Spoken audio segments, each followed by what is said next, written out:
Ya, sebelum kita memulai Bible Understanding bagian 2 ini, saya akan membukanya dengan doa terlebih dahulu.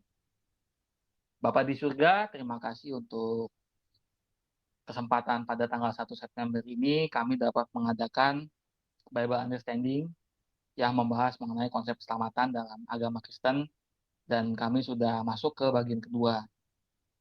Bapak, kami berdoa supaya Engkau mengirimkan roh-Mu kepada kami untuk mengajarkan kami mengenai keselamatan dalam iman kami dan kami bisa menghayati hidup kekristenan kami dengan konsep keselamatan yang sudah kami dengar. Dan hamba memohon juga supaya roh-Mu juga membimbing hamba, menguasai lidah hamba supaya apa yang hamba sampaikan ini sesuai dengan hati-Mu dan menjadi berkat bagi setiap pendengar. Baik yang mendengarkan secara langsung maupun yang mendengarkan nanti lewat rekaman yang akan kami share. Terima kasih Bapak yang baik, dalam nama Yesus Kristus kami berdoa, amin. Ya, mengulangi sedikit tentang konsep keselamatan. Pada bulan yang lalu, di Bible Understanding episode kedua, kita membahas mengenai definisi soteriologi, konsep pilihan, dan konsep pengganti. Nah, hari ini saya akan membahas mengenai konsep penebusan dan konsep perpalingan. Konsep penebusan dan konsep perpalingan. Mohon maaf, konsep pemuasan lebih tepatnya. Jadi konsep penebusan dan konsep pemuasan. Nah, saya akan mulai dengan yang pertama dulu, yaitu konsep penebusan. Dan penebusan ini adalah istilah yang terdapat dalam jual beli. Istilah yang terdapat dalam dunia jual beli. Khususnya kalau buat saya sendiri, karena dari kecil mami saya itu adalah pelanggan tetap Pegadaian, maka saya seringkali mendengarkan istilah penebusan ini. Jadi tebus itu bisa disamakan dengan beli. Nah, kita manusia itu adalah budaknya dosa. Maka dari itu Tuhan menebus kita, Tuhan membeli kita dari perbudakan dosa. Jadi kita dibeli sama Tuhan Yesus dari perbudakan dosa. Dan kita sendiri itu dibeli dengan darah Tuhan Yesus sendiri. Jadi kita itu dibeli dengan darahnya. Nah, kata bahasa Yunaninya adalah yang pertama itu agorazo. Nah, agorazo ini kan kata kerja. Nah, kata bendanya itu adalah agora. Jadi agorazo ini adalah kegiatan membeli dan menjual di agora. Apa itu agora? Agora adalah lapangan tempat membeli dan menjual. Jadi pada zaman dahulu itu, ketika perbudakan masih legal, salah satu komoditi yang didagangkan di agora itu adalah budak. Jadi selain mereka menjual ternak, makanan, seperti pasar pada umumnya, mereka juga menjual budak. Nah, karena waktu itu budak disamakan dengan harta benda, maka ketika seorang yang menjadi budak itu dibeli, maka dia menjadi milik tuannya.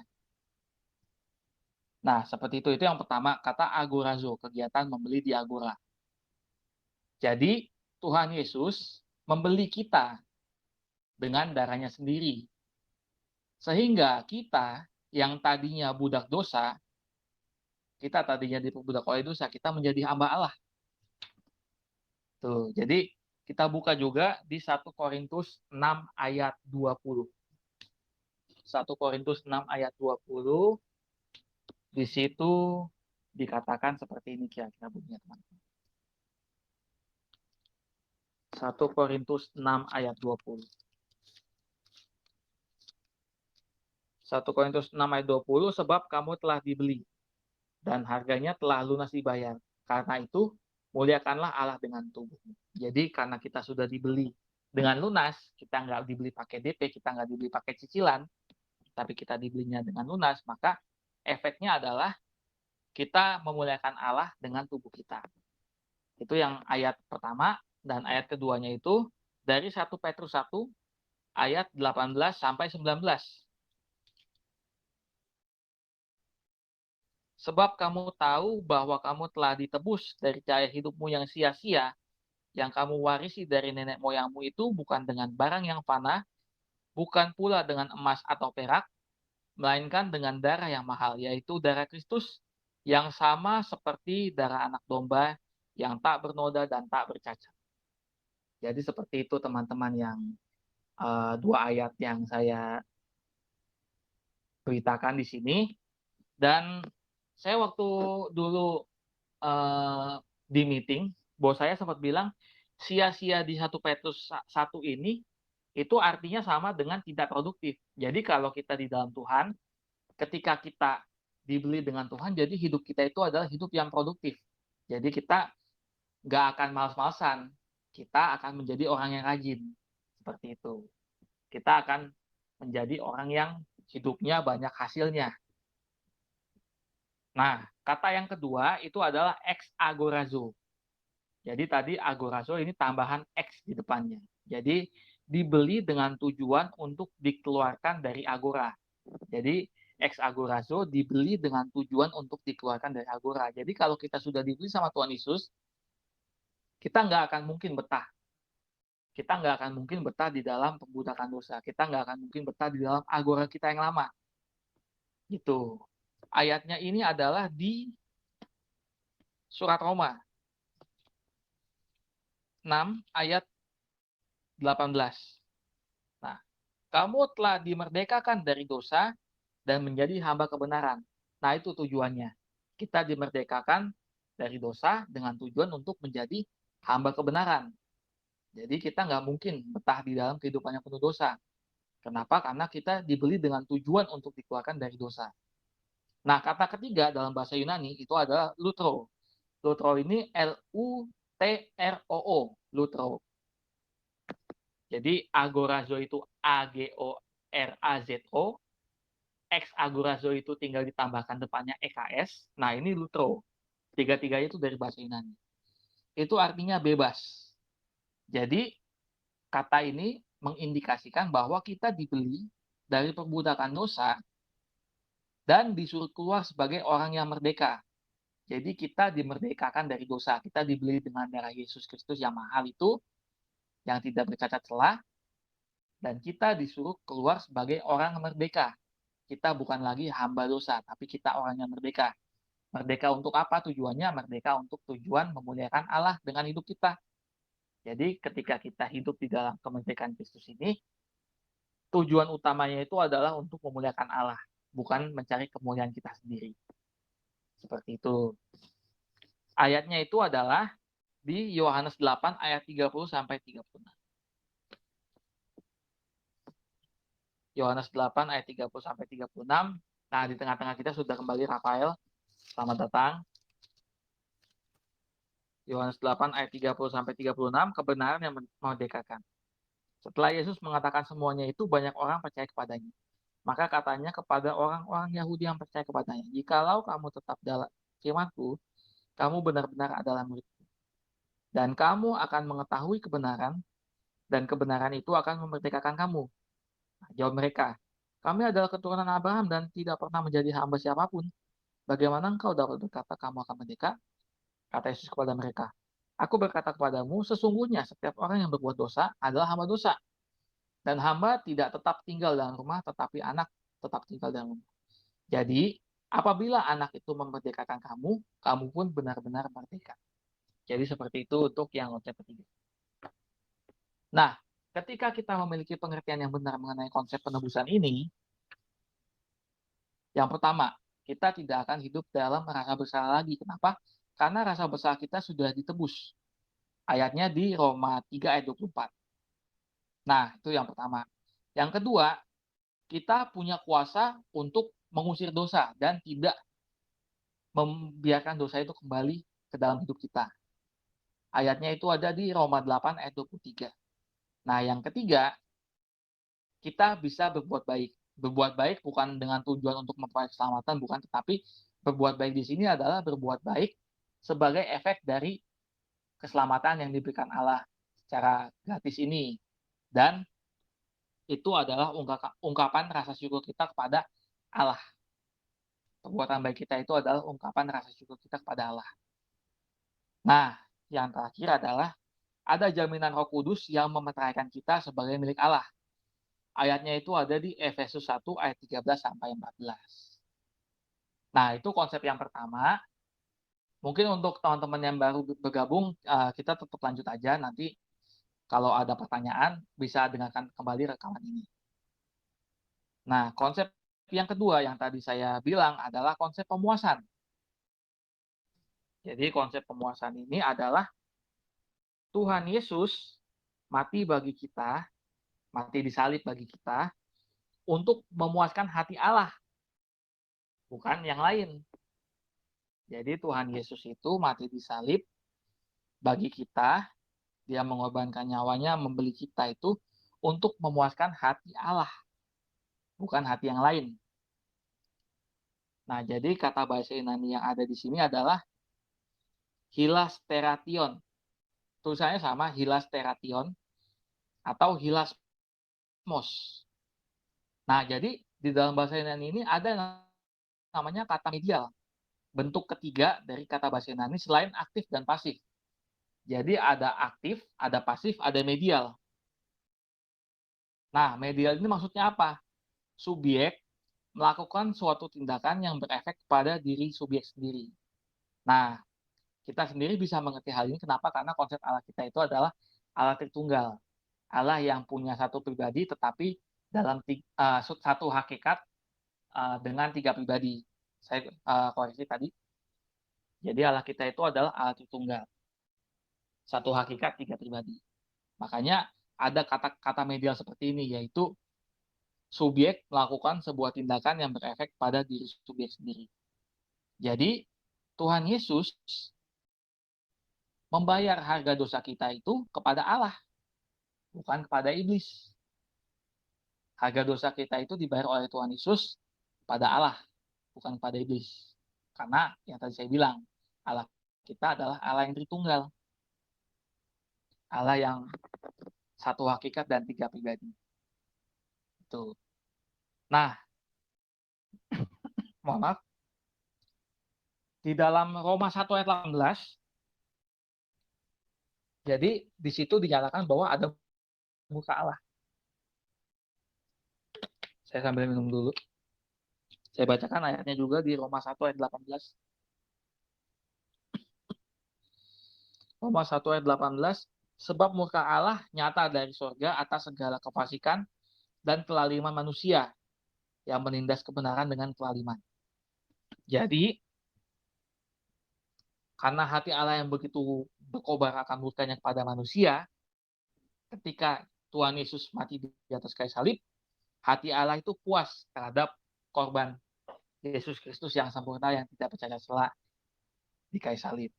Jadi, setelah Allah itu puas hatinya, karena harga dosa itu sudah dibayar dengan penuh, tidak dicicil, harga dosa itu dibayar dengan lunas.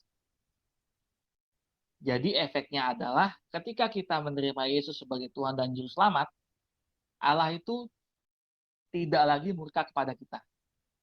Jadi efeknya ketika Allah sudah dipuaskan oleh korban penebusan Kristus di kayu salib, Allah sudah tidak murka lagi kepada kita. Allah nggak marah lagi kepada kita. Kenapa? Karena ketika kita menerima Yesus, berarti kita ikut mengambil bagian dan menerima karyanya yang sudah selesai di kayu salib tersebut. Jadi Allah sudah tidak murka lagi kepada kita. Kalaupun kita misalnya menderita kesusahan dalam hidup ini, itu bukan bagian dari muka Allah. Ingat teman-teman, kalau kita menderita kesusahan dalam hidup ini, itu bukan bagian dari muka Allah kepada kita. Karena muka Allah, karena kita sudah dalam Kristus, sudah ditimpakan sepenuhnya kepada Tuhan Yesus. Jadi kalau kita ada dalam kesusahan pada saat ini, itu bukan efek dari muka Allah. Mungkin itu bagian dari Allah mendidik kita dan mendewasakan kita supaya kita menjadi serupa dengan kehendak-Nya. Itu. Keselamatan itu gratis. Keselamatan itu gratis. Tapi ingat, ada pihak yang membayarnya. Jadi keselamatan kita itu gratis. keselamatan kita itu adalah karunia Allah sepenuhnya. Tapi ingat, yang bayar siapa? Tuhan Yesus. Bayarnya pakai apa? Pakai darahnya sendiri yang tidak bercacat celah dan darahnya itu mahal. Saya rasa untuk penjelasan pada hari ini sekian. Nah, kita habis ini kita langsung buka tanya jawab. Saya buka dulu mic-nya semuanya ya. Izinkan untuk bicara.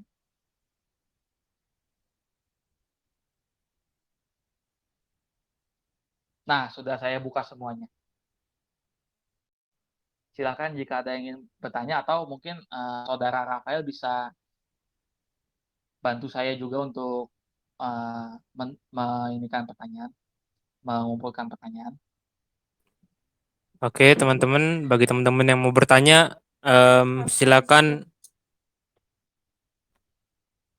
Sorry. Kalau teman-teman ada yang bertanya, silakan bisa chat saya ataupun langsung bicara saja di obrolan suara. Tadi siapa ya? Priska yang mau nanya ya?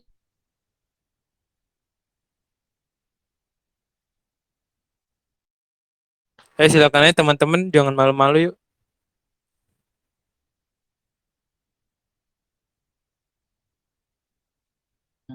Silakan mau bertanya tentang topik ini boleh, mau bertanya dengan topik yang lain juga tidak masalah juga, nggak apa-apa juga.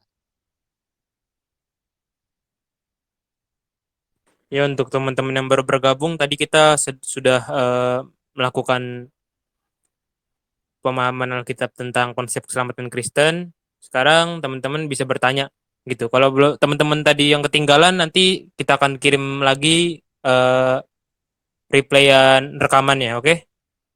Sekarang kita masuk ke sesi tanya jawab. Silakan teman-teman bisa bertanya ke Bang Yesua.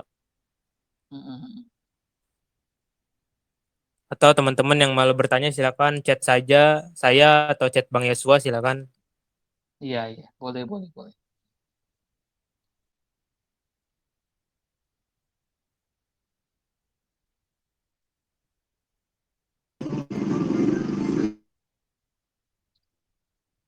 Halo Lin.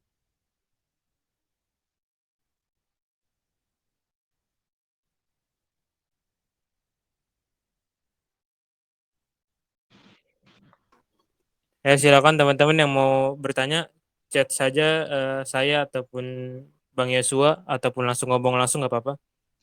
Ini Nona Terserah kan udah, nanya. iya, Nona silakan nanya aja. Kak Yos, aku mau nanya. Enggak kan kemarin kan di grup sebelah pernah ngomong tentang itu loh, konsep Tritunggal kan. Jadi Ya. kayak ada orang yang bilang, kenapa sih harus ada konsep Tritunggal gitu. Jadi dia kesannya kayak bilang konsep Tritunggal itu kayak membatasi gitu kan. Sedangkan kenapa enggak Allah itu kan tidak terbatas. Jadi buat apa ada konsep Tritunggal yang cuma Bapa, Putra dan Roh Kudus gitu katanya Kak Is. Coba Kakak jelasin itu Kak konsep Tritunggal ya konsep Tritunggal itu yang benernya itu seperti apa gitu. Oh, iya. Boleh.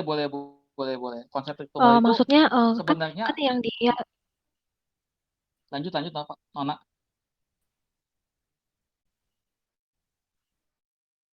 Halo Nona. Silakan lanjut lagi Nona. Gak kedengar di saya soalnya.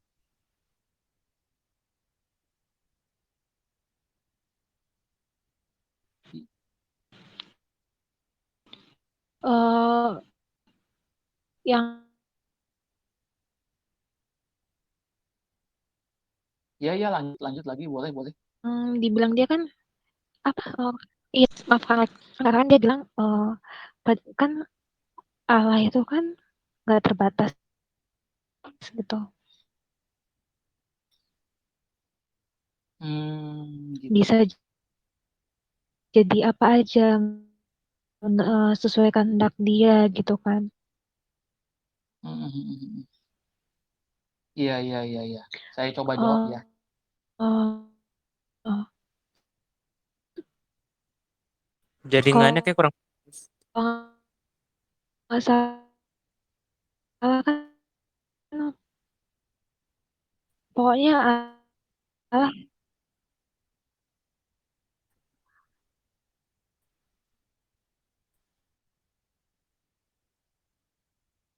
Iya, iya, iya. pokoknya Allah kan bisa jadi apa aja gitu. Kenapa harus konsep Tritunggal gitu? Dia bilangnya gitu sih. Iya, iya, iya, iya, iya. Suara Iya, iya. Saya coba aku jawab denger dulu berarti. Jelas sih, jelas dengar tadi. nggak sih? Jelas, jelas kok suaranya Nona. Jelas, jelas. Ya, saya coba jawab dulu ya Nona ya. Jadi konsep Tritunggal ini adalah konsep yang dirumuskan oleh para bapak gereja.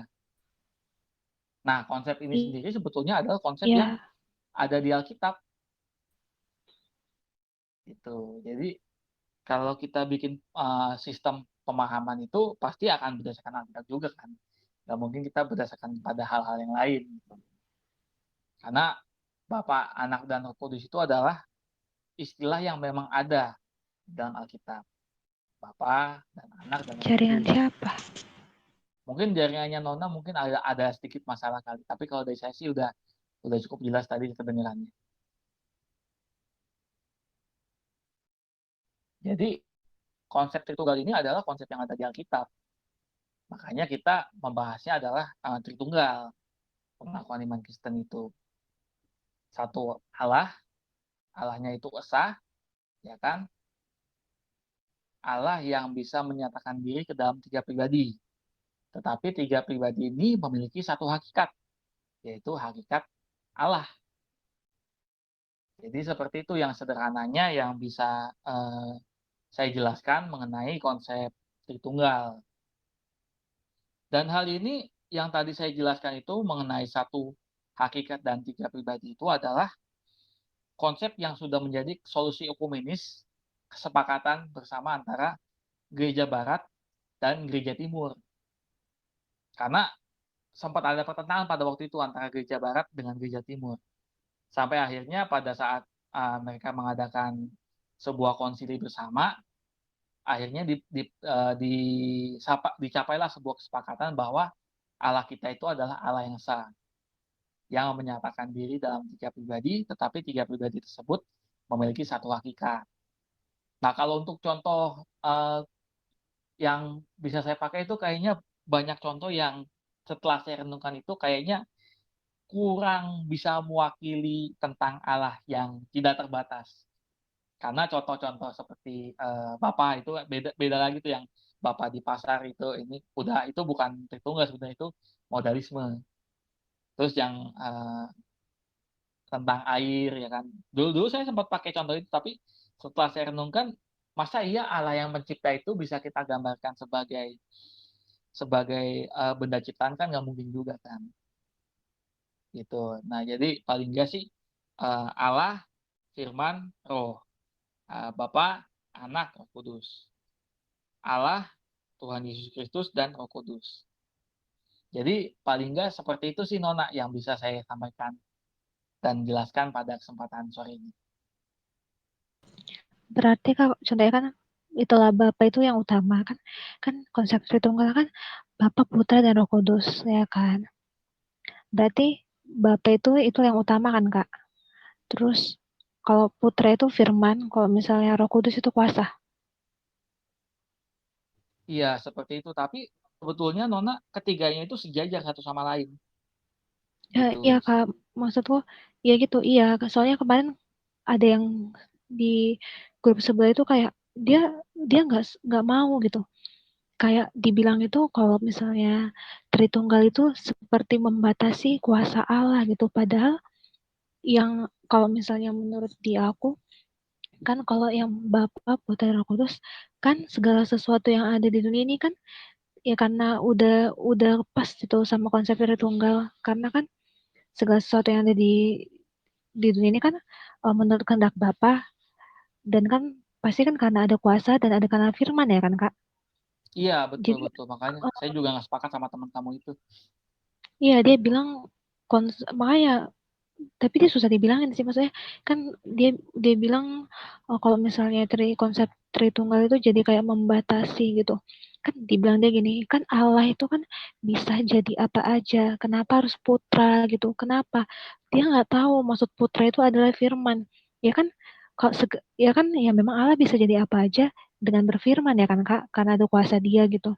Tapi dia apa, dia nggak mau gitu loh. Ya tapi terserah dia sih.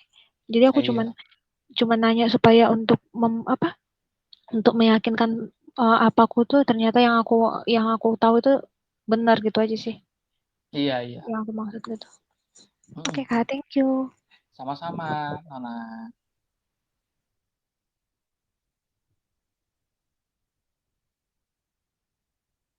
Selamat datang teman-teman yang baru bergabung. Tadi kita di awal sudah ada penjelasan mengenai konsep keselamatan. Bagian kedua, yaitu konsep penebusan dan konsep pemuasan. Ya, sekarang kita juga udah masuk ke dalam sesi tanya jawab. Mungkin ada teman-teman yang ingin bertanya tentang konsep keselamatan, atau mungkin ada teman-teman yang bertanya di luar konteks, no problem, silakan ditanyakan ya kan. Kalau misalnya teman-teman malu untuk bertanya, silakan chat pribadi saya ataupun chat pribadi Bang Yesua. Oke, silakan aja untuk teman-teman yang ingin bertanya.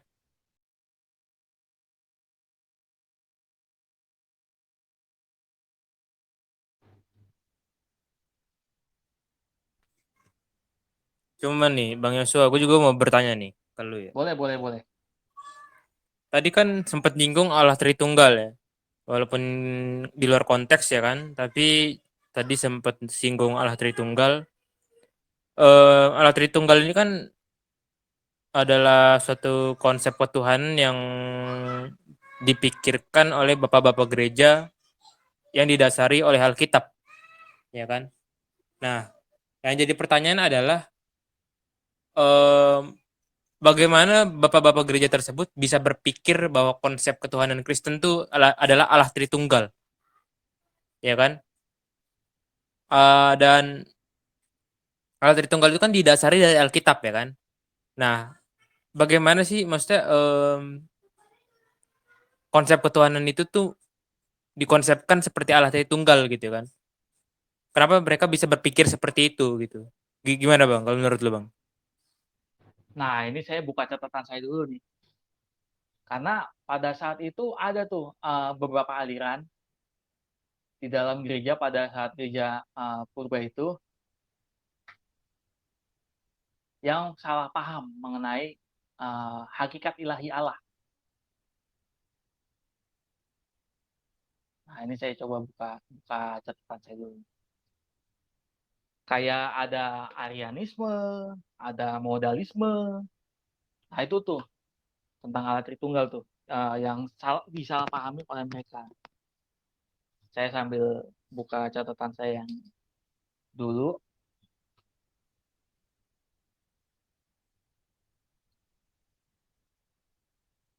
Jadi gini, kita ke dasarnya dulu. Jadi Allah itu adalah subjek pewahyuan, ya kan? Tapi Allah juga adalah objek pewahyuan dan Allah adalah medium pewahyuan itu sendiri. Jadi kenapa Allah kita itu konsepnya Tritunggal? Kenapa? Karena itu adalah konsep yang Allah pilih sendiri dan itu dinyatakan lewat firman-Nya. Jadi Allah kita itu dapat dikenali dan didekati sejauh mana Ia menyatakan dirinya. Gitu. Dan pada saat sebelum konsili itu Allah Tritunggal itu adalah tiga abad pertama ya, Allah Tritunggal itu adalah orang pribadi yang seringkali dijadikan bahan percakapan dalam daily conversation atau percakapan setiap hari. Nah, ini di dalam kutipan dari Deity of the Sun dari Gregorius Nyssa, dia menulis Bapa, Anak, dan Roh Kudus adalah percakapan setiap hari orang-orang di pasar, tempat pemandian umum, dan lain sebagainya. Jadi, orang-orang Kristen awal itu berfilsafat tentang Trinitas dalam daily conversation. Nah, jadi perumusan doktrin Trinitas ini adalah titik kulminasi atau pembakuan dari pengalaman yang sejak awal sudah dijumpai oleh orang Kristen pertama. Nah, karena sudah mulai ada kebutuhan juga untuk menata gereja yang makin berkembang, dirasakan perlu juga untuk memformulasikan doktrin Trinitas. Semakin jauh dari peristiwa Kristus dan Pentakosta, semakin perlu untuk dirumuskan agar tidak kacau dan tercerai-berai. Nah, ini tuntutan untuk merumuskan iman Tritunggal ini timbul karena ada ajaran-ajaran yang mengganggu dan mengkontradik pengalaman-pengalaman iman yang mereka percaya pada saat itu. Nah, ini nih, saya coba kasih contoh ya. Jadi, pemahaman yang pertama itu dilontarkan oleh Praxeas. Ini pemahaman yang sesat. Bapa sendiri turun ke dalam anak darah Maria, yang kemudian ia sendiri lahir melaluinya, ia sendiri yang menderita, dan kemudian ia sendiri yang menjadi Yesus Kristus. Nah, itu paham yang salah. Itu paham Praxeas. Nah, ini dikenal dengan nama Sabellianisme. Dan juga itu adalah monarkisme yang dinamis. Nah, ini pemahaman yang salah ini dilawan oleh Bapak Gereja yang bernama Tertullianus. Dan Tertullianus ini membuat sebuah makalah, yaitu namanya Against Praxeas atau melawan Praxeas. Isinya itu kira-kira 31 pasal. Nah, jadi Allah itu substansinya itu menyatu. Bapa, Anak, dan Roh Kudus itu menyatu dalam substansinya. Tapi kesatuan substansi Allah itu terdistribusi dalam 3 pribadi, yaitu pribadi Bapa, pribadi Yesus, pribadi Roh Kudus. Nah, ketiga pribadi Allah itu adalah tetap hanya satu Allah, bukan berarti 3 Allah, enggak. Karena Allah itu harus diterima di dalam ekonominya. Maksudnya apa ekonominya? Allah itu harus diterima di dalam pengaturan di dalam dirinya sendiri. Jadi kita nggak bisa ngatur Tuhan. Tuhan yang ngatur kita. Ah, ini nih. Pada saat dulu itu, zaman Yunani itu, hakikat sama pribadi itu dipahami secara legal dan secara sastra. Gitu. Jadi kalau kita zaman sekarang ini susah untuk memahami satu hakikat 3 pribadi itu wajar aja karena konteks budaya jauh banget. Gitu. Karena kita pahamnya kan satu person di dalam satu being. Nah, jadi pada zaman dahulu itu hakikat dan pribadi dipahami secara legal. Maksudnya adalah identitas ditentukan dari apa yang dimiliki. Itu secara legal dan secara sastra. Secara sastra itu dimungkinkan satu being untuk memiliki beragam pribadi. Nah, dua-duanya ini ada di dalam kebudayaan Yunani, di mana budaya Yunani ini adalah budaya tempat Alkitab ditulis dulu, khususnya Alkitab Perjanjian Baru. Nah, hakikat itu berbicara tentang essence atau being, yaitu sesuatu atau sifat dasar yang khas yang dimiliki secara bersama. Contohnya, tanah liat bisa dibentuk jadi genteng, kendi, dan lain-lain. Nah, secara legal, pribadi adalah hal-hal yang berbeda yang dimiliki oleh seseorang atau sesuatu yang sama. Tuh, jadi kalau hakikat itu adalah semua atau apa yang sama yang dimiliki bersama, sedangkan pribadi adalah semua atau apa yang berbeda yang dimiliki oleh masing-masing. Nah, tadi kan saya sempat disinggung di awal mengenai Praxeas yang menjadi sumber dari Sabellianisme. Nah, yang kedua ini adalah pemahaman yang dilawan ini Arianisme. Nah, tokoh yang melawan Arianisme ini adalah namanya Athanasius. Nah, Arianisme atau yang membawanya itu namanya Arius. Nah, Arius menganggap Kristus diciptakan dan tidak kekal. Nah, Kristus adalah homo ousios, homo iousios. Nah, ya, saya kebalik bacanya. Jadi, homo iousios ini artinya adalah memiliki esensi yang mirip dengan Bapa. Nah, itu salah. Itu dilawan oleh Athanasius. Jadi hasil dari perlawanannya Athanasius ini adalah Kristus sama esensinya dengan Bapa. Maksudnya adalah Kristus itu Allah, esensinya sama dengan Bapa. Jadi homo ousios. Jadi Kristus esensinya sama dengan Bapa. Jadi adanya ajaran-ajaran ini yang membuat akhirnya gereja perlu merumuskan ajaran Tritunggal. Dan satu lagi itu, kalau tadi itu ada di Konsili Nisea tahun 325 Masehi, yang satu lagi itu ada di Konsili Konstantinopel tahun 381. Tokohnya sama lagi, Athanasius melawan golongan Makedonia. Nah, golongan Makedonia ini menganggap bahwa Roh Kudus itu bukan Allah, tapi ciptaan. Nah, itu ditentang habis-habisan oleh Athanasius. Dan hasilnya adalah Roh Kudus itu Allah. Gitu. Jadi ini ada di karya-karyanya Athanasius. Jadi paling nggak saya coba sebutkan 3 buku aja di sini ya. Nanti teman-teman bisa cari sendiri. Ini harusnya sih ada buku-buku ini ada dalam terjemahan bahasa Inggris atau bahasa Latin. Jadi yang pertama adalah Contra Gentes, De Incarnatione, tahun 325 sampai 335. Athanasius Contra Mundo, Athanasius melawan seluruh dunia. Jadi Athanasius mengajarkan yang benar bahwa Yesus Kristus memang sehakikat dengan Sang Bapa. Nah, itu pengajaran yang benar sesuai dengan Alkitab. Nah, buku yang kedua itu adalah Contra Arianos, tahun 339 sampai 343. Nah, yang ketiga itu Epistola ad Serapionem. Jadi ini Epistola ad Serapionem ini adalah surat-surat dari Athanasius kepada Uskup Serapion di Milan tentang keilahian penuh Roh Kudus dan keesaan Trinitas. Jadi pada saat itu yang terjadi adalah ada pertentangan antara siapa sih sebetulnya Kristus dan siapa sih sebetulnya Roh Kudus. Nah, seperti itu.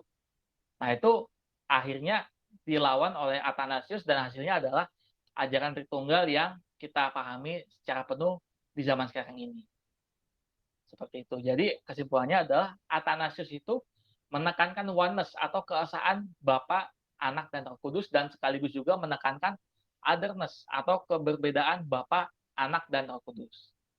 Seperti itu yang bisa saya jawab, Rafael. Oke. Thank you Bang Yosua atas jawabannya. Selanjutnya ini ada yang nanya nih. Tadi ada yang chat pribadi gua. Namanya Priska, dia nanya. Tadi kan Kak Yosua sempat tadi ya sebelumnya ya, pas kita lagi bahas tentang konsep keselamatan, Bang Yosua sempat menyinggung kata kemerdekaan. Nah, jadi dia bertanya, kemerdekaan dalam Tuhan itu gimana ya? Kayak gitu. Jadi dia nanyanya, pertanyaannya kemerdekaan dalam Tuhan itu gimana gitu. Mungkin bisa dijelasin Bang Yosua? Suara saya kedengeran nggak ya? Kalau segini jelas nggak ya? Agak jauh Gede. soalnya saya lagi. Udah ya, oke ya. Oke. Nah, ini kita ambil di dalam Galatia. Karena di sini jelas nih Galatia 1 ayat 1 Galatia 5 mohon maaf. Galatia 5 ayat 1 sampai 15 ini kemerdekaan Kristen. Jadi saya bacain aja ya. Supaya kita sungguh-sungguh merdeka, Kristus telah memerdekakan kita. Karena itu berdirilah teguh dan jangan mau lagi dikenakan kuk perhambaan. Sebab sesungguhnya aku, Paulus, berkata kepadamu, jikalau kamu menyunatkan dirimu, Kristus sama sekali tidak akan berguna bagimu. Jadi pada saat itu, orang-orang Galatia yang sudah menerima berita Injil yang benar mengenai anugerah yang bisa diperoleh di dalam Kristus Yesus itu, mereka mulai berbalik dengan usaha mereka sendiri. Yang fokus pertama di dalam Alkitab ini yang dibahas adalah, kalau kamu sudah merdeka, kenapa kamu mesti berusaha dengan kekuatan kamu sendiri untuk memperoleh kebenaran Allah? Kenapa? Karena itu sudah disediakan oleh Allah dengan cuma-cuma, dengan syarat cuma satu, terima Tuhan Yesus.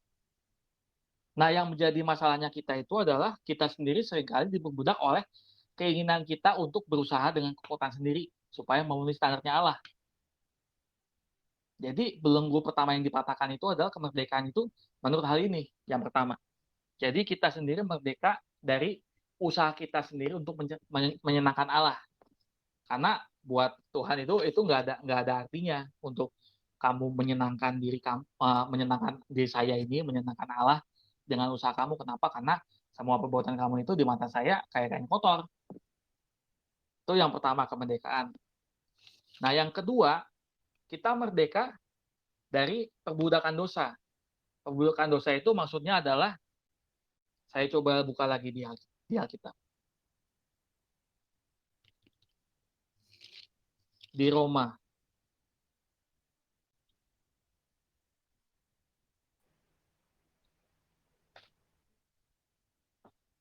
Roma 7.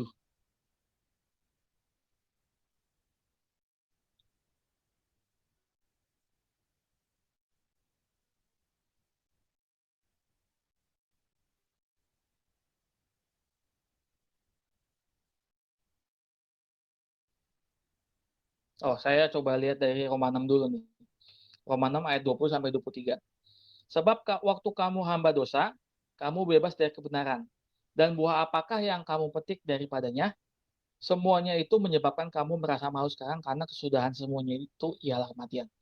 Tapi sekarang setelah kamu dimerdekakan dari dosa, dan setelah kamu menjadi hamba kebenaran, kamu beroleh buah yang membawa kamu kepada pengudusan, dan sebagai kesudahannya ialah hidup yang kekal. Sebab upah dosa ialah maut, tetapi karunia Allah ialah hidup yang kekal dalam Kristus Yesus Tuhan kita. Gitu. Jadi kita sendiri dimerdekakan dari hamba dosa menjadi hamba kebenaran.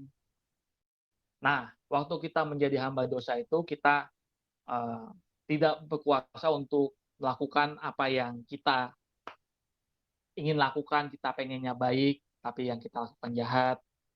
Nah, efeknya itu setelah kita merdeka adalah kita menjadi hamba kebenaran dan kita memperoleh buah yang membawa kita kepada kekudusan, dan efek dari pengudusan tersebut adalah hidup yang kekal. Nah, ini baru saya masuk ke Roma 7. Nah, di sini nih, Roma 7 ayat 15. Sebab apa yang aku perbuat aku tidak tahu. Karena bukan apa yang aku kehendaki yang aku perbuat, tetapi apa yang aku benci itulah yang aku perbuat. Itu. Jadi, jika aku perbuat apa yang tidak aku kehendaki, aku menyetujui bahwa hukum Taurat itu baik. Kalau demikian bukan aku lagi yang memperbuatnya, tapi dosa yang ada di dalam aku. Sebab aku tahu bahwa di dalam aku, yaitu di dalam aku sebagai manusia, tidak ada sesuatu yang baik. Sebab kehendak memang ada dalam aku, tetapi bukan hal berbuat apa yang baik. Sebab bukan apa yang aku kehendaki, yaitu yang baik yang aku berbuat, melainkan apa yang tidak aku kehendaki, yaitu yang jahat yang aku berbuat. Jadi jika aku berbuat apa yang tidak aku kehendaki, maka bukan lagi aku yang memperbuatnya, tetapi dosa yang diam di dalam aku. Tuh, kita langsung lanjut ke ayat 22-23. Sebab di dalam batinku aku suka akan hukum Allah, tetapi di dalam anggota-anggota tubuhku aku melihat hukum lain yang berjuang melawan hukum akal budiku dan membuat aku menjadi tawanan hukum dosa yang ada di dalam anggota-anggota tubuh. Jadi ketika kita beroleh kemerdekaan dalam Kristus Yesus, kita punya kuasa untuk melawan dosa. Kita punya kuasa untuk berbuat baik sesuai dengan kehendak Allah, dan kita bisa hidup sesuai dengan tujuan yang Allah sediakan bagi kita dari semula. Jadi efeknya itu ada dua, kemerdekaan dalam Kristen. Yang pertama, kita bebas dari usaha untuk menyenangkan Allah melalui perbuatan kita sendiri tanpa melalui anugerah Kristus. Yang kedua, kita punya kuasa untuk melawan dosa. Kita dimerdekakan dari perbudakan dosa. Jadi ketika kita di dalam Kristus, kita punya kuasa untuk melawan dosa.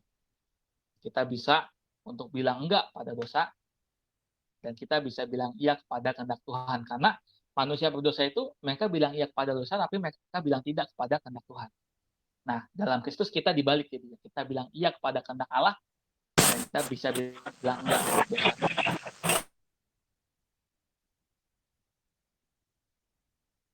Seperti itu, semoga menjawab. Oke, jadi kesimpulan jawabannya itu kira-kira gimana, Bang Yosua? Karena tadi lumayan panjang. Saya singkat jadi dua ya. Kesimpulannya adalah kemerdekaan dalam Kristen itu adalah, yang pertama, kita merdeka dari usaha kita sendiri untuk menyenangkan Allah. Ya kan, kita merdeka karena Allah yang memberikan kemerdekaan itu kepada kita. Kita nggak merdeka dengan usaha kita sendiri, nggak, tapi kita dimerdekakan oleh Allah. Jadi identitas kita dalam Kristus itu adalah identitas sebagai anak.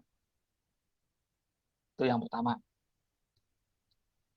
Bukan apa yang kita lakukan yang menyenangkan Tuhan, tapi Apa yang Tuhan lakukan buat kita itu yang penting yang pertama. Itu kira-kira penjabaran dari poin yang pertama. Yang kedua, kemerdekaan Kristen itu adalah kita merdeka dari perbudakan dosa dan kita bisa bilang enggak pada dosa. Kita bisa bilang enggak pada dosa dan kita bisa bilang iya kepada setiap firman yang Tuhan suruh pada kita untuk kita lakukan. Jadi kesimpulannya dua itu aja. Oke, terima kasih Bang Yosua atas jawabannya. Mungkin teman-teman ada yang mau bertanya seputar keimanan Kristen, bisa seputar konsep keselamatan, bisa di luar konteks juga, terserah. Bebas di sini kita tanya jawab bebas kok. Nggak harus Ya, tentang konsep sama juga. Silakan. ya, kita sudah masuk ke dalam sesi tanya jawab ya.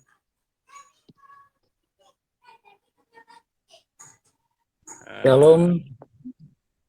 Shalom. Shalom. Ya, shalom Bung Yosua. Perkenalkan saya Almanzo. Oh, oke. Ya, saya mau bertanya. Maaf saya tadi agak telat masuknya. Jadi pas penjelasan yang pertama tentang keselamatan itu saya nggak dapat intisarinya gitu. Jadi makanya saya mau bertanya nih. Menurut Bung Yosua itu keselamatan itu bisa hilangkah? Itu aja sih pertanyaannya. Oh gitu. Oh ya, oke. Nah, saya mau menjelaskan dari titik pandang saya sebagai seorang Arminian.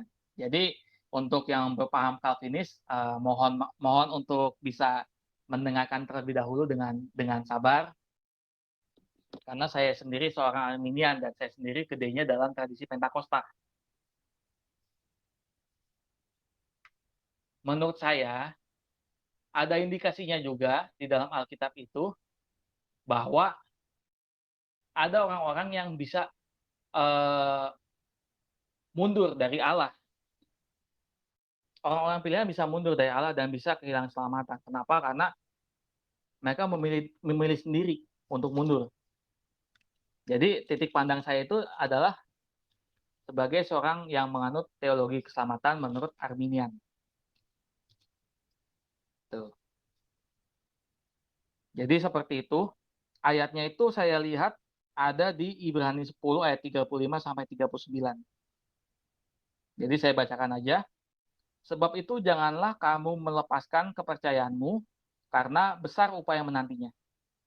Sebab kamu memerlukan ketekunan supaya sesudah kamu melakukan kehendak Allah, kamu memperoleh apa yang dijanjikan itu. Sebab sedikit, bahkan sangat sedikit waktu lagi, dan ia yang akan datang sudah akan ada tanpa menangguhkan kedatangannya. Tetapi orangku yang benar akan hidup oleh iman, dan apabila ia mengundurkan diri, maka aku tidak berkenan kepadanya. Tetapi kita bukanlah orang-orang yang mengundurkan diri dan binasa, tetapi orang-orang yang percaya dan yang beroleh hidup. Jadi seperti itu sudut pandang saya sebagai seorang Arminian. Seperti itu yang bisa saya jabarkan dan mohon maaf juga kalau penjelasan saya ini tidak memuaskan beberapa teman-teman. Terima kasih.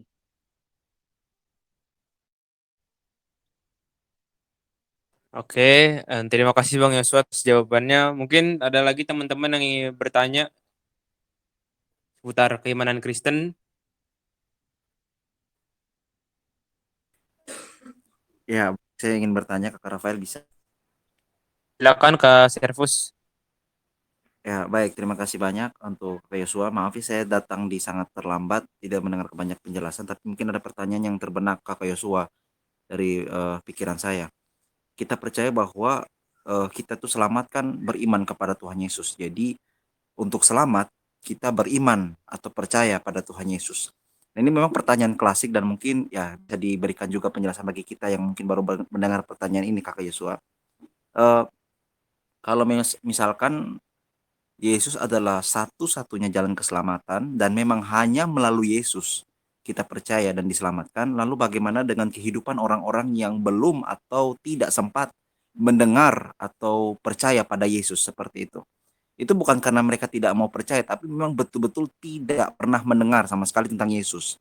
Dan akhirnya mereka meninggal. Ya, mungkin ini bisa dijawab dalam konteks eh, hak prerogatif Allah ya, kita tidak tahu. Tapi mungkin dari sudut pandang Alkitab ada tidak bagi orang-orang yang mereka itu hidup di zaman sebelum Yesus lahir seperti itu. Mungkin bisa dikaitkan dengan zaman-zaman PL atau mungkin di suku-suku tertentu di Sri Lanka contohnya yang mereka belum pernah sama sekali dengar Yesus. Nah, apakah mereka ini diselamatkan juga atau seperti apa? Ya mungkin itu saja dari saya. Terima kasih Kakak Rafael dan Kakak Yosua. Ya. Oke.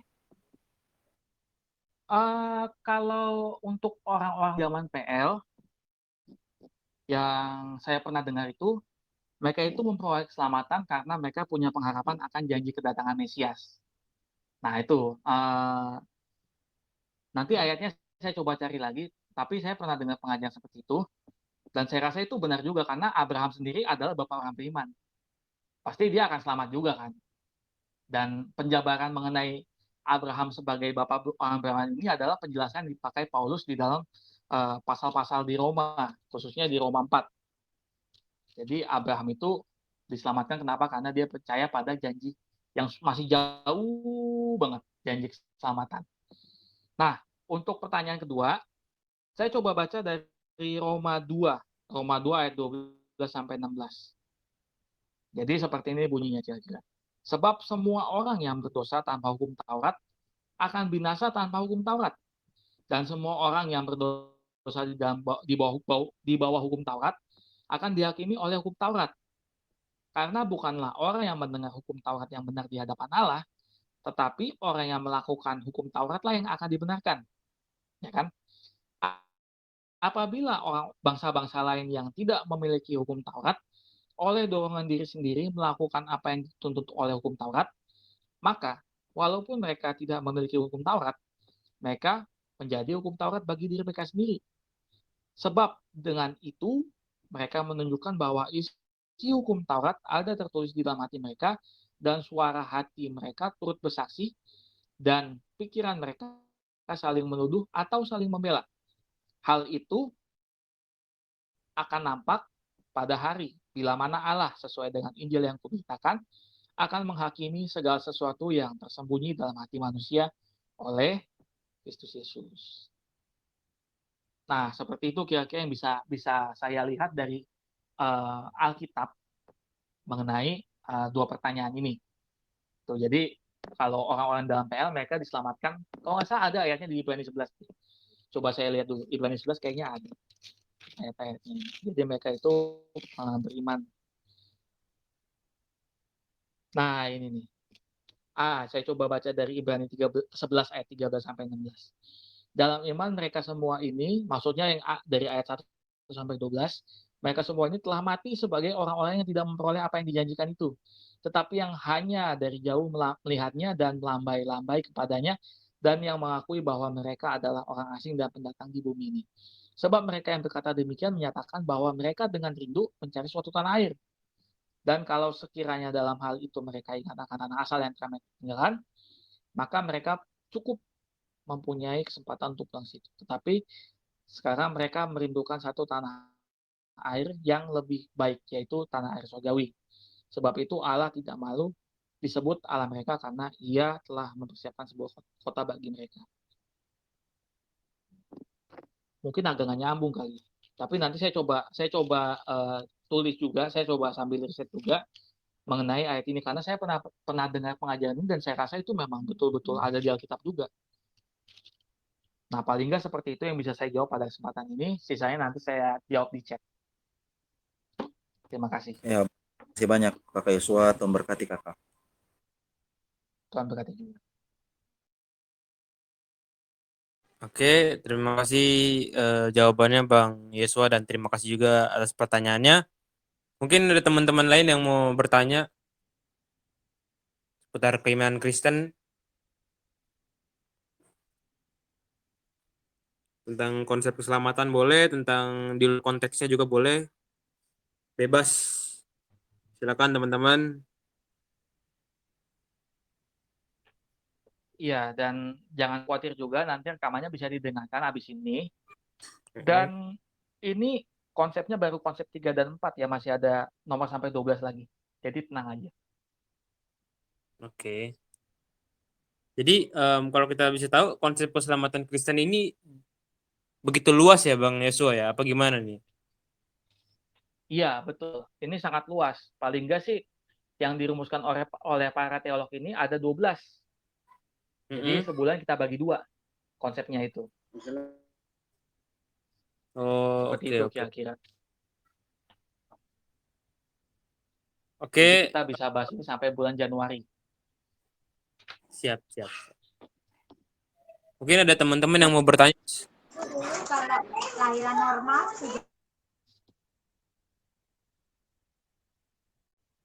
Silakan untuk teman-teman yang ingin bertanya. Shalom kakak, ada mau Siap. tanya nih kak. Shalom Krisandi. Silakan. Ini berbicara tentang keselamatan nih kak, beta teringat dengan satu firman yang mengatakan yang tentang kelahiran baru nih kak. Nah berbicara kelahiran baru nih sebenarnya berbicara apa kak? Karakter yang baik, sedangkan orang yang tidak mengenal Tuhan saja bisa menjadi orang yang baik begitu. Sedangkan Kotong sebagai orang Kristen ada yang sonai baik kak. Nah sebenarnya kelahiran baru tuh berbicara seperti apa sekalipun dia berbeda agama pun dia bisa jadi orang baik kak. Nah itu sih kak yang beta tanyakan, kelahiran baru itu apa sebenarnya, itu sih. Oh, oke. Siap. Tentang kelahiran baru ya. Kita coba lihat ya di Yohanes 3. Karena ini percakapan yang memang ada nih, dasarnya dari situ sebetulnya kan. Ini yang ngomong sebetulnya waktu itu Tuhan Yesus bicara sama seorang pemimpin agama Yahudi yang bernama Nikodemus. Dia bilang orang baik dia kan. Orang baik. Tapi buat Tuhan Yesus ternyata nggak cukup orang baik itu. Dan dia pada malam hari datang kepada Yesus dan nanya. Nah, nanya ya kan, komentar. Habis itu Tuhan Yesus cuma bilang satu kalimat. Aku berkata kepadamu sesungguhnya jika seorang tidak dilahirkan kembali, ia tidak dapat melihat kerajaan Allah. Jadi pada dasarnya itu manusia itu adalah mati. Mau sebaik apapun dia itu di mata Tuhan dia mati. Kenapa bisa mati? Nih, ada di Efesus 2 ayat 1 sampai 10. Kamu dahulu sudah mati karena pelanggaran-pelanggaran dan dosa-dosamu. Kamu hidup di dalamnya karena kamu mengikuti jalan dunia ini. Karena kamu mentaati penguasa kerajaan angkasa, yaitu roh yang sekarang sedang bekerja di antara orang-orang durhaka. Sebenarnya dahulu kami semua juga terhitung di antara mereka. Ketika kami hidup di dalam hawa nafsu daging dan menuruti kehendak daging dan pikiran kami yang jahat. Pada dasarnya kami adalah orang-orang yang harus dimurkai sama seperti mereka yang lain.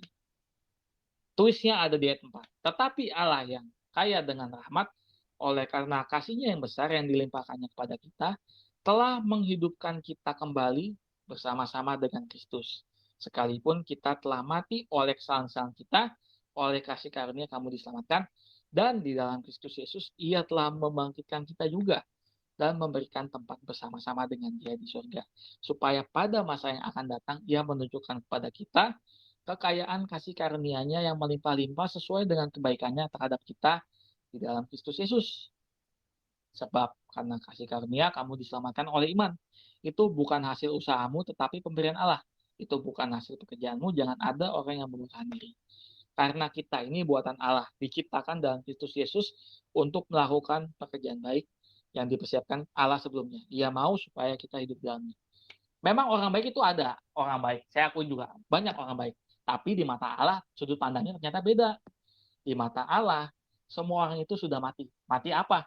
Mati dalam dosanya, dalam pelanggarannya. Karena kalau kita mau jujur, nggak mungkin di antara kita yang bisa sehari nggak berbuat dosa. Pasti bakal ada tuh. Pasti bakal ada. Bahkan saya sendiri juga mengakui. Karena masih hidup dalam daging dan kelemahan. Tapi bedanya adalah ketika kita ada dalam Kristus, kita yang tadinya mati, dihidupkan kembali bersama-sama dengan Kristus. Sehingga hidup kita ini bukan hidup kita lagi, tetapi hidup Kristus. Jadi hidup Kristus itu ada di dalam kita.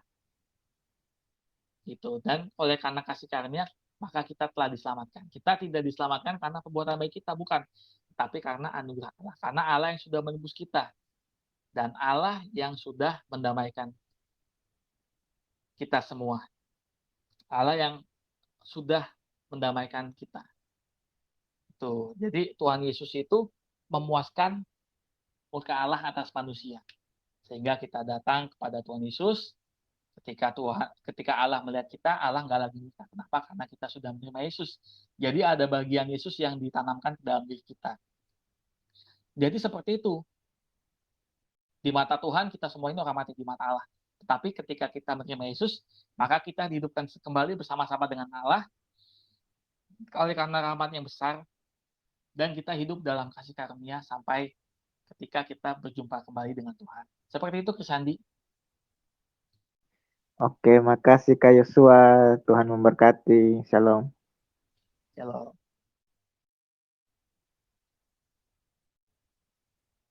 Oke, teman-teman. Makasih Bang Yosua atas jawabannya, dan makasih juga Kak Krisandi atas pertanyaannya. Mungkin ada teman-teman yang ingin bertanya lagi, ya, bertanya tentang sesuai keimanan kita. Bebas ya di sini teman-teman, tidak dibatasi. Teman-teman mau bertanya apa aja boleh, asal bersangkutan dengan keimanan kita.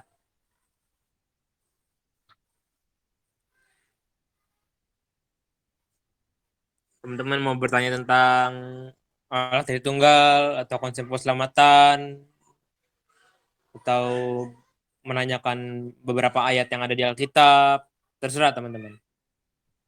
Shalom Kak. Tadi Siva buka mic ya. Shalom Siva.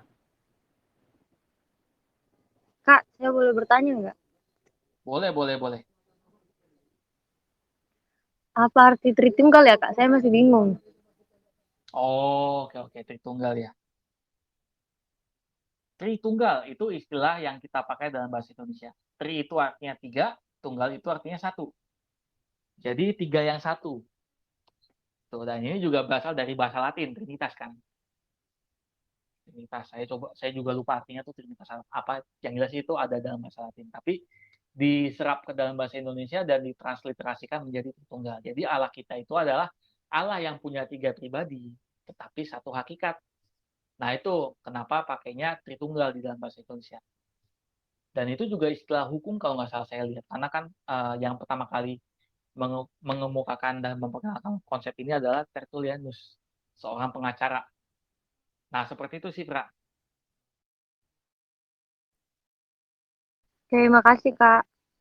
Sama-sama. Mungkin Bang Yosua bisa gambarin nggak sih, maksudnya gambarin atau sederhanain konsep Tritunggal tuh kayak gimana sih gitu? Oh, kalau yang sesuai dengan yang di Alkitab itu Allah itu adalah Allah yang esa, ya kan? Allah yang esa, yang maha kuasa. Nah, kalau saya sendiri untuk menemukan gambaran yang tepat bisa menggambarkan Allah sepenuhnya itu agak sulit. Karena kenapa? Karena Allah yang tidak dibatasi itu nggak bisa saya gambarkan dengan pengetahuan yang terbatas. Jadi paling nggak saya bisa ngasih tahunya Allah kita itu adalah Allah yang esa yang bisa memanifestasikan dirinya ke dalam 3 pribadi yang saling mengasihi satu sama lain. Jadi Bapa dan Anak dan Roh Kudus. Bapa itu merujuk pada Allah, ya kan? Nah, kalau Anak itu adalah Tuhan kita Yesus Kristus, firman Allah yang hidup. Jadi Yesus ini adalah firman Allah, ya kan? Di Yohanes 1 ayat 1 tuh udah jelas banget. Terus Roh Kudus itu Roh Allah, Roh, dan pribadi yang tinggal di dalam kita. Jadi Allah Bapa itu adalah Allah yang mengasihi kita, Allah Anak itu adalah Allah yang menebus kita dari perbudakan dosa, dan Allah Roh Kudus itu adalah Allah yang menyertai kita senantiasa sampai pada akhir zaman. Jadi paling enggak yang bisa saya kasih itu seperti itu, karena susah juga untuk menggambarkan Allah Tritunggal dengan ciptaan, karena kan kita ciptaan kan, jadi kita itu tokoh, kalau pada tahu novel Laskar Pelangi itu, kita itu seperti tokoh Ikal di dalam novel Laskar Pelangi itu yang berusaha untuk menggambarkan Andrea Hirata, sang pengarangnya novel Laskar Pelangi. Nah, itu jadi seperti itu sih. Jadi saya sendiri sebagai ciptaan juga susah juga untuk menggambarkan sang pencipta kita, karena pencipta kita itu kan maha segalanya, kan? Maha esa, maha kuasa, dan maha-maha yang lainnya. Seperti itu.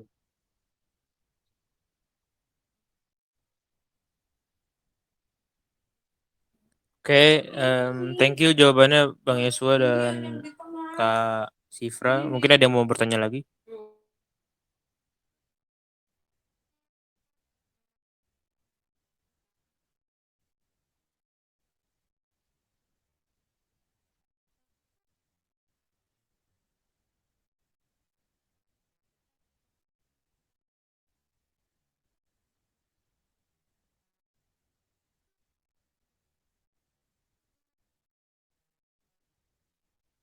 Nah, mungkin habis ini pertanyaannya pertanyaan terakhir kali ya.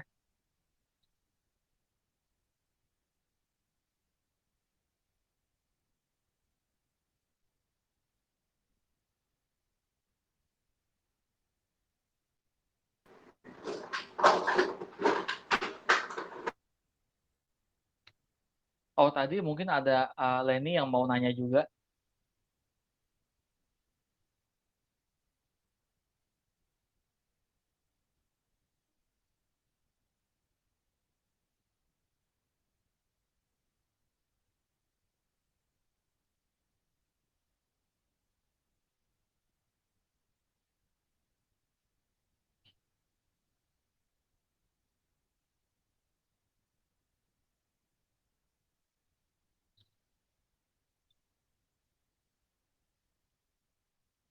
Mungkin ada teman-teman yang ingin bertanya lagi.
Mungkin kalau nggak ada untuk episode kali ini kita tutup di sini kali ya.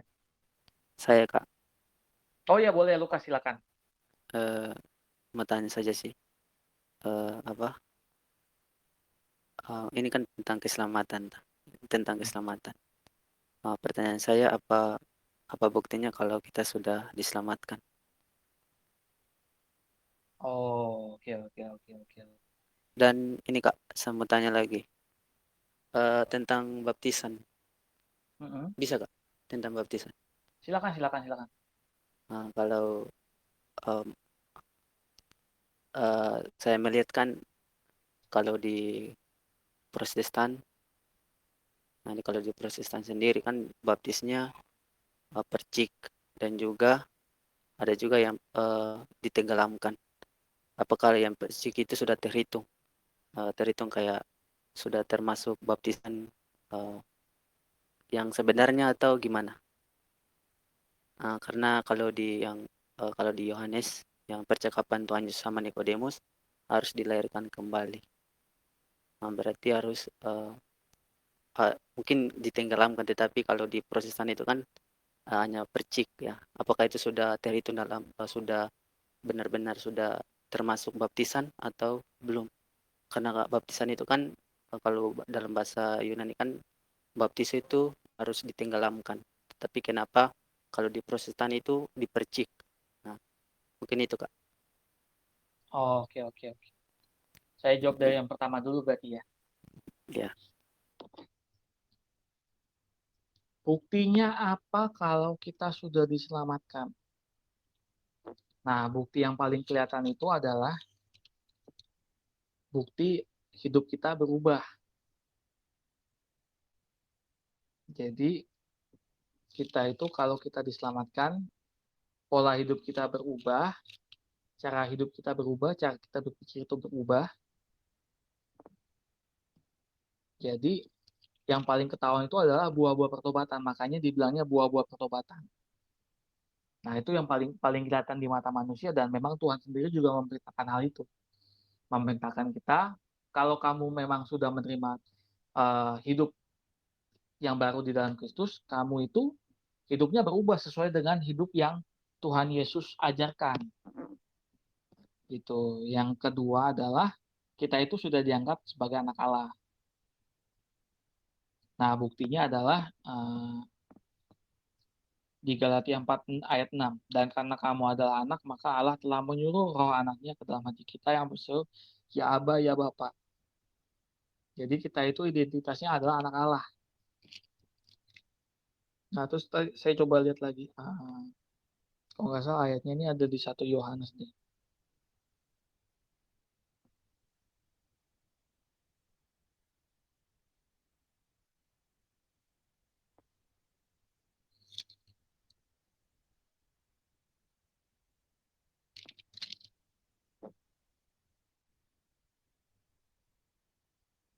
Jadi kalau nggak salah tuh ayatnya, saya lupa kalimatnya, jelas sih seperti ini sih.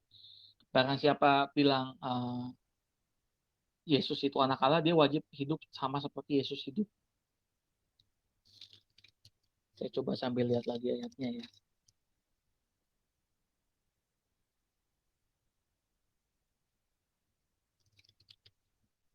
Pendamaian. Nah, ini nih.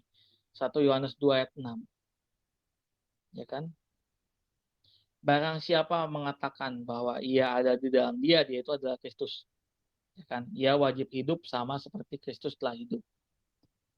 Jadi seperti itu paling enggak. Buktinya itu ada bukti kepada manusia, ya kan, bukti di dalam diri kita, dan bukti cara hidup kita juga. Jadi paling enggak 3 itu. Yang pertama, kita hidupnya itu berubah, cara hidup kita berubah, pola hidup kita berubah, pola pikir kita berubah, menjadi menuruti firman Tuhan dan melakukan kehendak Allah. Dan hasilnya pasti orang-orang akan melihat, oh ternyata dia hidupnya sudah berubah. Mungkin belum berubah 180 derajat, tetapi paling enggak bergeser ke arah yang lebih baik. Arah yang sesuai dengan tujuan ilahi. Nah, terus yang kedua saya bilang di Galatia 4 ayat 6. Jadi kita itu punya Roh Kudus di dalam kita yang mengatakan ya Aba, ya Bapa. Jadi kita itu adalah anak-anak Allah karena kita sudah punya Roh Allah dalam kita. Terus kita hidupnya sama seperti Kristus telah hidup. Jadi kita pola hidupnya itu mengikuti tuntunan Alkitab. Nah, soal baptisan, isunya kalau menurut saya sendiri adalah baptisan itu sendiri, sebelum orang tersebut dibaptis, dia itu bertobat atau enggak. Gitu. Saya sendiri bukannya metodenya yang utama buat saya. Karena setiap gereja pasti punya argumen masing-masing. Tidak mungkin tidak punya. Gitu. Namun karena keyakinan saya ini dari gereja aliran karismatik Injili, dan saya dulu latar belakangnya tumbuh di dalam gereja Pentakosta, maka baptisan saya itu adalah baptisan selam. Dan itu pasti punya argumen tersendiri. Beda dengan aliran-aliran yang mengizinkan baptisan dilakukan pada masa kecil. Dan mereka juga punya argumen sendiri dan nggak masalah. Tapi secara pribadi saya sendiri menganggapnya bahwa ketika kamu dibaptis itu, kamu sedang mendeklarasikan di hadapan Allah dan di hadapan manusia bahwa kamu itu mati dan bangkit bersama dengan Kristus. Artinya adalah hidup kamu yang lama itu sudah ditenggelamkan sepenuhnya, dan kamu ketika keluar dari air baptisan itu menjadi pribadi yang baru. Menjadi pribadi yang memiliki kehidupan Kristus di dalam diri kita. Saya rasa isu utamanya adalah apakah orang tersebut hidup dalam pertobatan atau tidak. Karena kalau orang tersebut hidup dalam pertobatan, berarti dia adalah orang yang sudah dilahirkan kembali oleh Roh Allah. Terlepas dari metode baptisannya seperti apa. Seperti itu yang bisa saya jawab, Lukas. Terima kasih.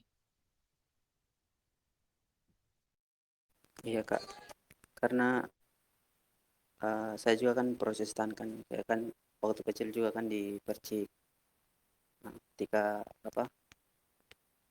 saya tahu kebenaran ini bahwa sebenarnya kalau kita sebenarnya kalau mau dibaptis, sebenarnya kita harus mengaku dengan mulut kita. Tapi kalau di Protestan sendiri kan mana mungkin kita masih kecil kita sudah tahu Tuhan seperti apa. Padahal Alkitab sendiri kamu harus mengaku dengan mulutmu. Nah, jadi apakah saya baptis ulang itu tidak apa-apa? Tidak masalah kan kalau dibaptis ulang? Kalau saya rasa sih kembali kepada keyakinannya Lukas, dan Lukas juga bisa tanya juga kepada gembalanya Lukas. Nah, Oh, pasti beliau akan mengarahkan dengan lebih baik, seperti itu sih yang bisa saya jawab. oke. Makasih Kak. Yuk, sama-sama. Oke, terima kasih Bang Yesua atas jawaban dan Bang Lukas atas pertanyaannya. Selanjutnya, apakah ada teman-teman yang ingin bertanya lagi soal keimanan Kristen? Silakan teman-teman bisa langsung open mic atau mungkin teman-teman bisa chat secara pribadi saya di Telegram. Shalom Kak, izin live ya. Oke, thank you ya, Sifra. Thank you. Silakan.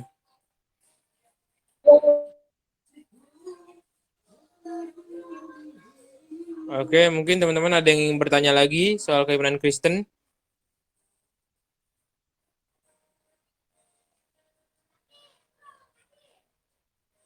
Ayo teman-teman.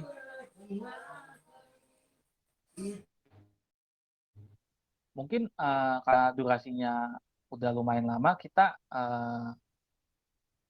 terakhir ini pertanyaan dari Lukas itu jadi pertanyaan terakhir kita aja, Rafael ya. Oh, oke. Sip.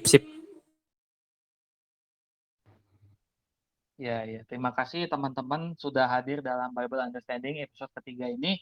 Dan saya minta Rafael untuk mengucapkan doa penutup sebelum kita selesai.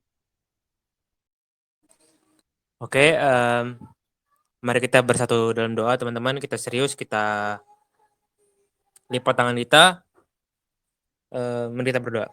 Tuhan, terima kasih Tuhan atas berkat-Mu dan kuasa-Mu pada sore hari ini ya Tuhan, sehingga kita bisa melakukan aktivitas bulanan kita, yaitu Bible Understanding ya Tuhan.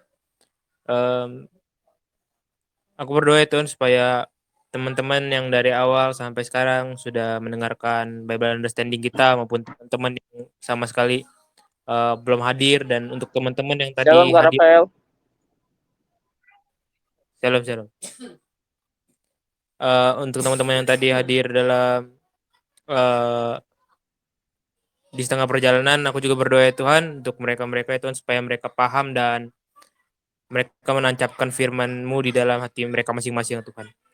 Kami juga berdoa ya Tuhan untuk Bang Yesua yang sudah memberikan firman dan sudah menjawab pertanyaan-pertanyaan daripada anggota-anggota yang tadi sudah bertanya. Tuhan, keberkati dia Tuhan, supaya dia semakin semangat ya Tuhan untuk memberitakan Injil ya Tuhan, untuk memberikan firman-Mu ya Tuhan.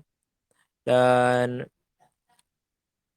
kami berdoa itu untuk teman-teman semua, untuk member-member semua, supaya teman-teman yang lain juga bisa sehat ya Tuhan, supaya teman-teman yang lain juga bisa semangat ya Tuhan untuk mendengarkan firman, untuk membaca firman dan merenungkan firman ya Tuhan. Tuhan, terima kasih Tuhan. Saya tutup bungkus ya Tuhan. Saya harap doa saya ini terkabul ya Tuhan, dalam nama Yesus Kristus. Haleluya, amin. Amin. Oke, sedikit pengumuman teman-teman. Sebelumnya saya mengucapkan terima kasih kepada teman-teman yang sudah mengikuti Bible Understanding ini. Bible Understanding episode ketiga, ya kan. Selanjutnya kita akan melakukan Bible Understanding lagi di bulan Oktober. Ya, saya harap teman-teman di bulan Oktober kita ramaikan lagi, kita ikuti lagi. Temanya itu tetap masih sama, yaitu konsep keselamatan Kristen part yang ketiga, ya kan. Untuk teman-teman yang ingin mendengarkan konsep keselamatan Kristen part 1 dan part 2, silakan chat pribadi saya aja, karena kita sudah menyimpan rekaman-rekaman konsep keselamatan tersebut yang mungkin teman-teman bisa renungkan dan bisa teman-teman dengarkan. Ya. Dan mungkin apalagi ya pengumumannya ya. Teman-teman ada, Bang Yosua mungkin ada sedikit pengumuman, Bang? Apa tidak ada? Udah cukup jelas sih. Oke. Jadi saya harap teman-teman nanti di bulan depan kita join lagi, kita akan buka lagi kira-kira jam segini sore ya, jam 4 atau jam 3 atau jam 5. Gitu ya kan. Saya harap teman-teman bisa bergabung di voice call group ini untuk mendengarkan firman dari Bang Yosua. Oke, mungkin karena kita sudah selesai, kita akan lanjut bulan depan lagi pemahaman Alkitab ini, dan terima kasih untuk teman-teman yang sudah gabung. Oke, saya izin tutup ya teman-teman. Bung Rafael